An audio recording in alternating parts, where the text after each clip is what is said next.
So what we're going to do here is review the way that we approached evaluating a limit at some different stages of the calculus curriculum, and we're going to start off with just very simply evaluating limits before we knew what L'Hopital's rule was. So in example 1a here, we're asked to calculate the limit as x approaches 0 of this function 3 plus x squared minus 9 over x. Now we know that if we just throw in a 0 here, the way this looks right now, we're going to get a 0 in the denominator. We don't want to deal with that necessarily right now. So let's play around with this function a little bit and see if there's anything we can do to make it look a little nicer. So I have the limit as x approaches 0. And if I expand that numerator, I'm going to have x squared plus 6x plus 9 minus 9 over x.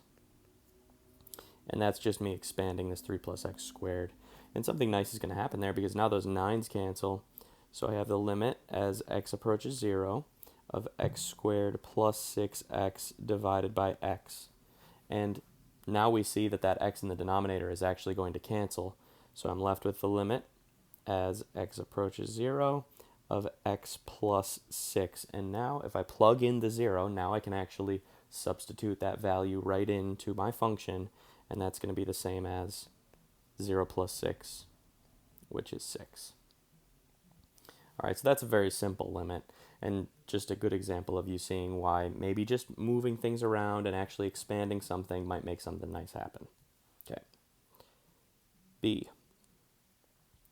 This is a limit as x approaches infinity. So the way that we want to handle this is we want to break each of these down by dividing each term by the highest degree of the denominator. That's a strategy that we used when we dealt with these at the beginning of the school year.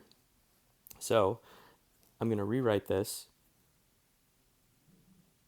so that I'm dividing 2x to the third by x to the third, and I'm dividing negative 4x by x to the third, and I'm dividing 5 by x to the third. And I'm going to be doing the same thing to each term in my numerator.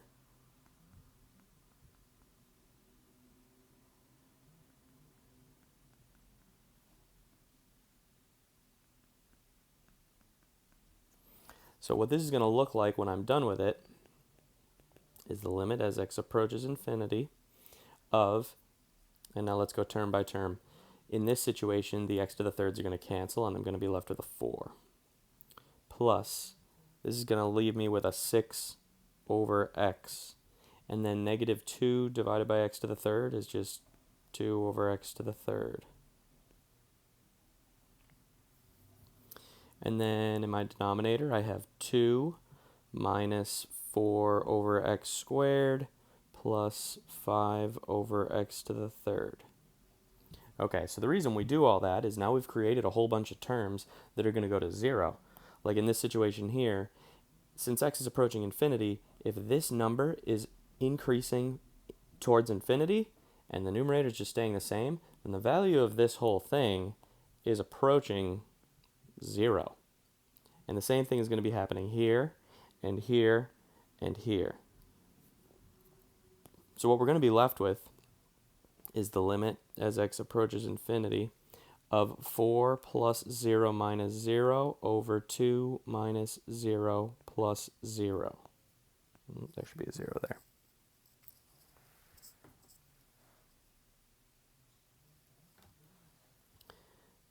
So I have the limit as x approaches infinity of 4 over 2, which is just 2. There's no place for me to even plug in any value. There are no x's left.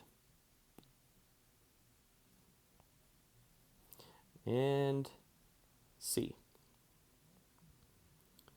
So another situation where if I were to substitute in a 2, I would have a real problem. So what I'm going to do is use some of my properties of limits to approach this by rewriting it. And I'll take the limit of my numerator. So the limit as x approaches 2 from the right of x plus 3, x squared plus 3, divided by the limit as x approaches 2 from the right of x minus 2. And let's see what's happening here. And I want to approach these as two separate functions and just sort of visualize what's going on. So let's take our numerator function, for example. That's a quadratic. So if I were to picture a quadratic function,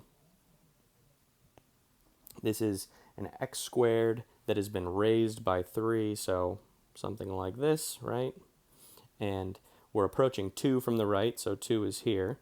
So as I approach that value from the right, what value am I going to be approaching? Well, parabolas are continuous, so all I would have to do here to figure out what value we're approaching is to plug in a 2 to this function, and 2 squared plus 3 is 7. So this would be approaching 7. And now let's take a look at my denominator function and see what that would look like. That's a linear function with a slope of 1 and a y-intercept of -2. So something like that. And we are approaching 2 from the right. So where is that going to be? Well, that's going to be right here.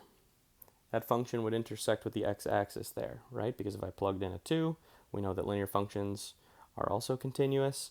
So I plug in a 2, 2 minus 2 is 0, so that would be that point. So as I approach that x value from the right, I would be approaching 0.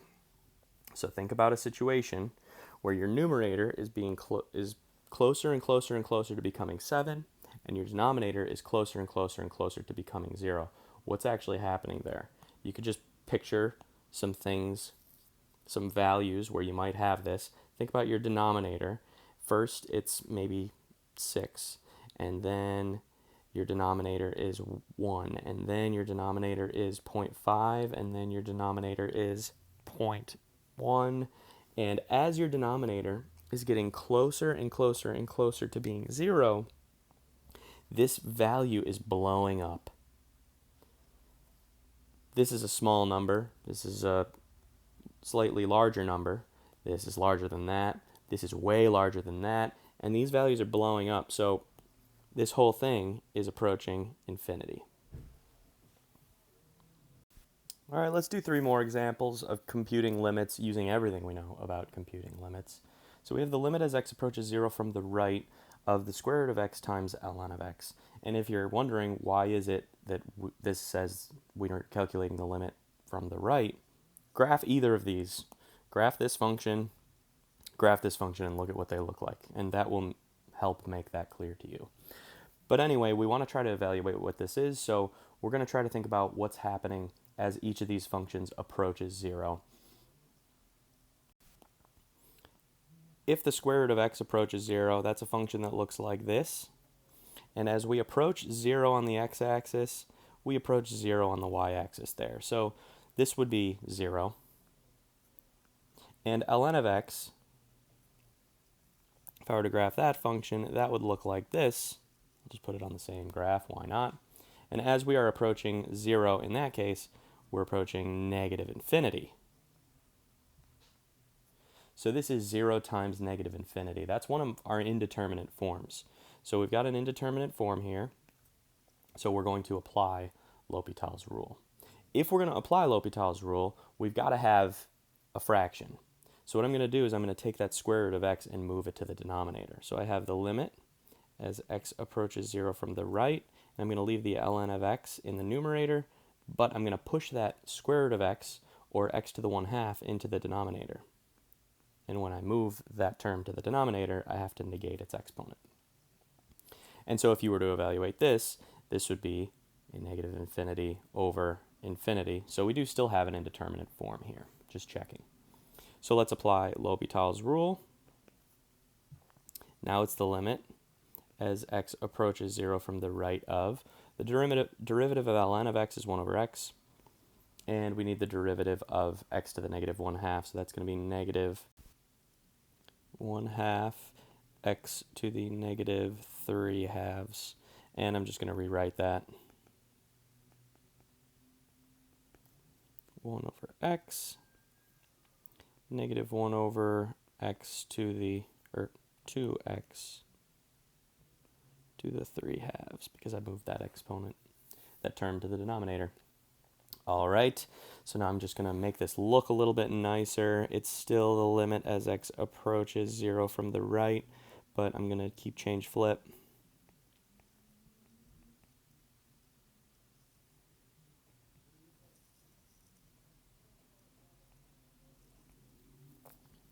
Okay, and so what I'm going to be left with then here is the limit as x approaches 0 from the right of, and what's left over from this? Well, I'm going to have negative 2x to the 3 halves over x, and this can reduce because I can subtract those exponents. So what is 3 halves minus 2 halves? That's the limit as x approaches 0 from the right of negative 2 times x to the 1 half. And I'm going to go ahead and evaluate this as x approaches 0. So I can plug in my 0 to this function now, and the square root of 0, which is what this is, times negative 2 is 0. I don't have an indeterminate form now from plugging in the 0. Okay, let's do this B example.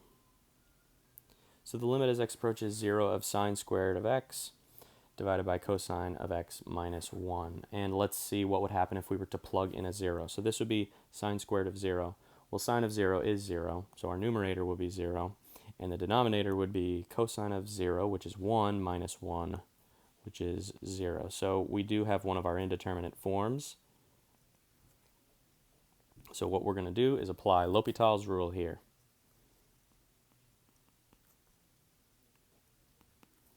All right, so it's the limit as x approaches 0, and the derivative of our numerator is going to be a chain rule. Okay, so the derivative of the outside function is going to be 2 times sine of x, but we also have to multiply that by the derivative of the inside function.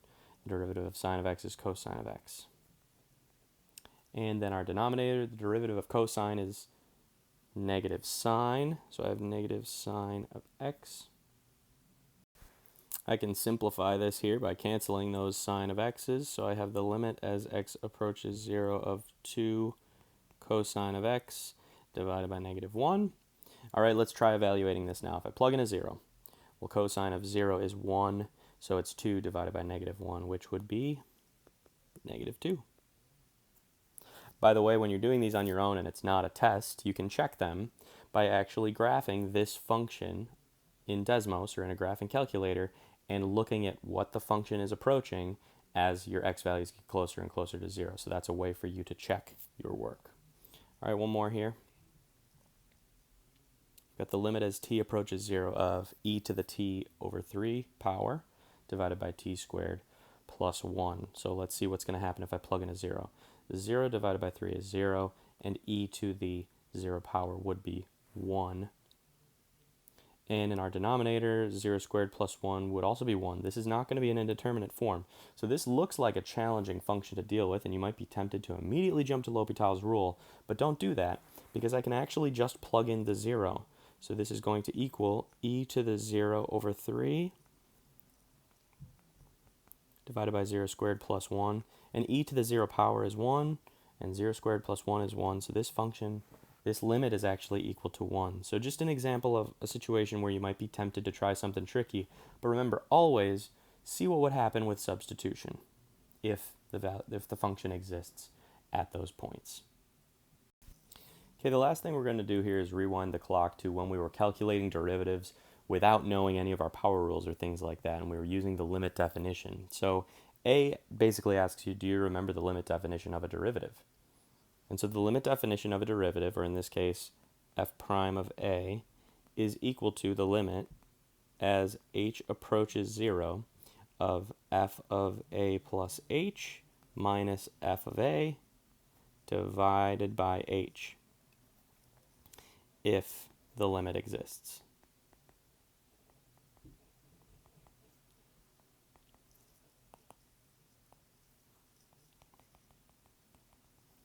Okay, so let's use that to evaluate this limit in part B. So if I'm trying to find f prime of 1, we all know that there would be a very easy way to do that, right? We know the power rule, so you already know what the answer is going to be, but let's calculate it here using the limit definition. So this is going to be the limit as h approaches 0 of f of 1 plus h minus f of 1 over h. Okay, let's keep this going. F of 1 plus h is whatever happens when you plug in a 1 plus h for x. So that's going to be the limit as h approaches 0 of 1 plus h squared plus 3 times 1 plus h, and then minus f of 1. And what happens when you plug in a 1? You get 4 all over h. So what we're hoping is that, sort of like the first example in this video, that h eventually cancels. So we're going to try to do a whole bunch of acrobatics here to get that to cancel out. So let's expand that whole numerator. So this is equal to the limit as h approaches 0 of, this is going to end up being h squared plus 2h plus 1 plus 3h plus 3 minus 4 all over h. So let's combine some like terms. Okay, we're going to have 1 plus 3 is 4 minus 4 is 0. And that's where the good things are going to happen here. I also have a 3h and a 2h, and I'm going to combine those just to make things look a little nicer. So it's the limit as h approaches 0 of h squared plus 5h over h, and now we see that that h is going to cancel. So we have the limit as h approaches 0 of h plus 5, and now if we were to substitute that 0 in there, we wouldn't have a 0 in the denominator, so I can go ahead and do that. And 0 plus 5 is 5, which, if you know the power rule, this is very easy, quick calculation to do, and you will also get 5.